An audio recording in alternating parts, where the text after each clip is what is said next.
বন্ধুরা, তোমরা যেটা দেখে ভিডিওটা অন করেছো সত্যি একদম এটাই বাস্তব। মাত্র 250 টাকা দিয়ে এতগুলো মাছ, এই যে দেখছো তোমরা চুনো মাছ, এগুলো মাত্র 50 টাকা। আর এই যে বোয়াল দেখছো, এই বোয়ালটার দাম হচ্ছে 200 টাকা। টোটাল মিলে মাছ হয়েছে 250 টাকা। তোমরা ভাবতে পারবে না এত কম দামে জলের দরে মাছ এনেছে আমার বর। আর এই দেখো কত দর্শক চলে এসেছে মাছ দেখার জন্য, যে এত কম দামে মানে মাছ, মানে ওরা বিশ্বাস করতে পারছে না। তো এই চুনো মাছ আমরা গোটা পাড়া সবাইকে দিয়েছি। তো এত মাছ তো আর আমাদের একার পক্ষে খাওয়া সম্ভব না। তো এই চুনো মাছ সবাইকে আমরা ভাগ করে দিয়েছি।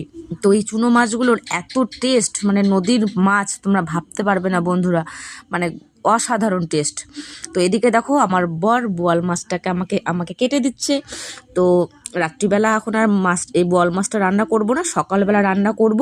যেহেতু 9টার মধ্যে রান্না করতে হয়, তার জন্য আমার বর বলছে তাহলে দাও আমি বোয়াল মাছটা কেটে দিই। তো টাটা, বাই বাই।